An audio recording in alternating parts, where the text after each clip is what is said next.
football and hurling. Derry against Tyrone in Ulster, Galway and Dublin in the Leinster Hurling Championship.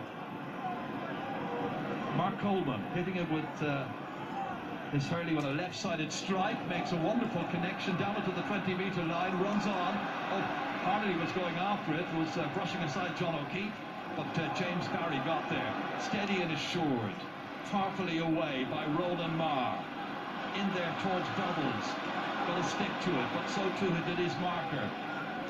Mark Coleman gets it back, held on to here. Luke O'Farrell. Touched out by John O'Keefe, won back by Paddy Marr. Over the head there of Seamus Calvin that time. Collected here by Mark Coleman. Cork holding on to their 1 point advantage, 125 to 124. They go again. That time it's Gareth Fitzgibbon inside. Here's a chance! What a goal by the substitute, Maki Kahan! The man who came back, the man about whom there were serious concerns that he might never play sport again, has put Cork 4 points in front with about 2 minutes to go, 2:25 to 1:24. But he took the chance, Jerry, crept in behind and got the ball, and first touch in championship hurling, just sticks it in the net. Brilliant finish, but probably James Barry doing it without waving at the ball, missed it completely, and that could be should be the decisive score now at this stage. What I've Tipp got to come back with, and they've got a point to Dan McCormack, his third. Still in touch, only a 3-point difference. Well, Cork fans were a bit worried about drawing up memories of 1990 when Tipp had been All-Ireland champions in 89 and Cork came here and beat them. You might remember Mark Foley getting 2-7. Well, there were all kinds of talks about that, and of course also in 1992 something similar happening. But there was also a lot of Cork people who were fearing the worst against the Munster and All-Ireland champions. But today we've had a day of some wonderful hurling, players of immense ability out there, real thoroughbreds, and not a donkey in sight in this particular derby between the two great teams in Munster. In comes Northall McLaughlin, number 19. Off goes Gareth Fitzgibbon after a wonderful debut match.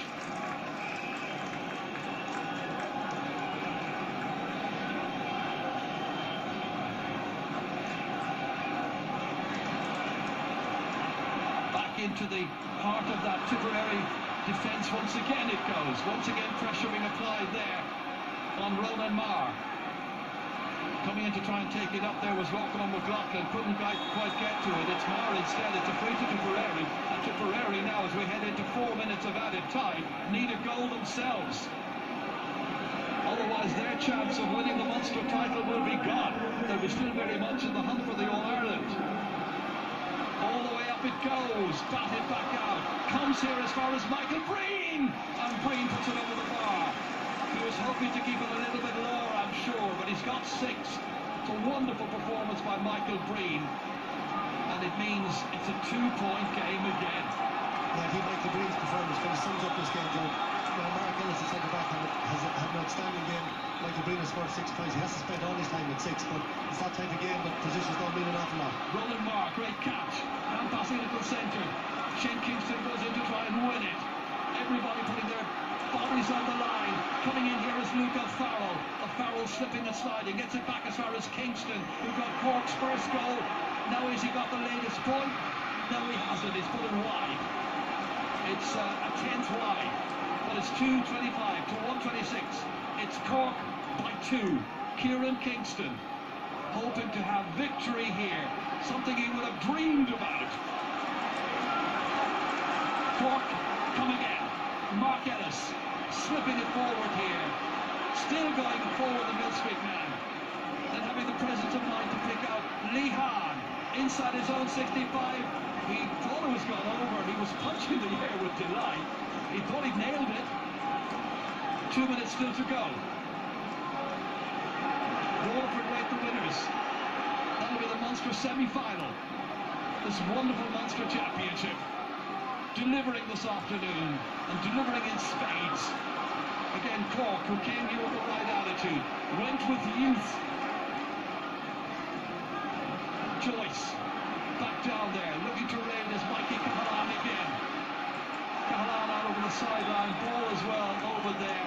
Line ball is going to be to Tipperary. O'Keefe, John O'Keefe, that is, ready to take it. But look at the time. Only another minute and a quarter to go. Mark Coleman heard the call. The call came from Mark Ellis. Ellis, under pressure, tries to get this ball away. Cork will beat Tipperary in the league. But that was the league, they all said. But this is the championship. As Luke Farrell nails it. Brilliantly delivered. Fans celebrating up on the hill of Farrell's point. Makes it 2:26 to 1:26. And now Tipp know they need a goal in 45 seconds just to level the match. It's 2006 since Cork last came to Thurles to beat Tipp in the championship. They beat them in 2010, but that was done in Porky Queen. This isn't the home of hurling, and that is Hardy, and that's another one. Jared, that's a brilliant score. Cork are full of run. We said it earlier in the game, and Tipp haven't lost anything in defeat here, but what a performance by Cork. Have we spoken too soon? Nobody was talking about Cork as possible champions. Phil Cooper knocks it way down, defiantly back. Barry goes back after it. The 4 minutes have now been played. We wait for James Owen's whistle. Cork, absolute underdogs in the minds of everybody, writing and talking about this in the build-up to the game, but they've delivered a wonderful performance. Patrick Horgan hits this one in, the keeper saves it, the whistle is gone, and Cork have come to Thurles, and they have beaten the Munster champions of the last 2 years and the reigning All-Ireland champions, Tipperary, and they've done it in spectacular style, and they've won by 4 points. An absolutely amazing performance. Kieran Kingston took a gamble with his management team to invest in youth. There were 5 players who really had very, very little championship experience. In the case of 3 of them, it was a completely new experience.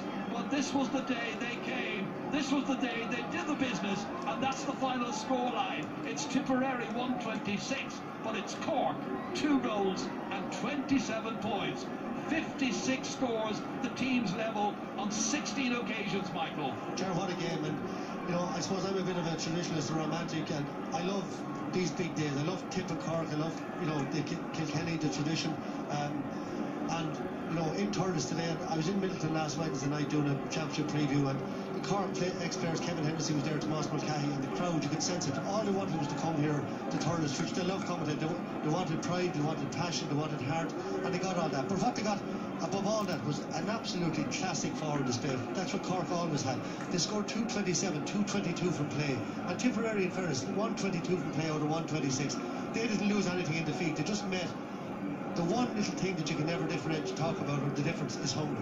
And the hunger today was with Cork from the very start.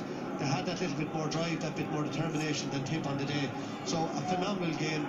They're worthy winners. And look, Tipperary now will obviously be dangerous in the back door, but Cork going through the front door. And John Fenton mentioned beforehand, they had never lost 3 games in the first round in a row in the history of the GA, and they didn't do it today. Okay, thank you, Michael. Let's go down to my colleague Claire McNamara.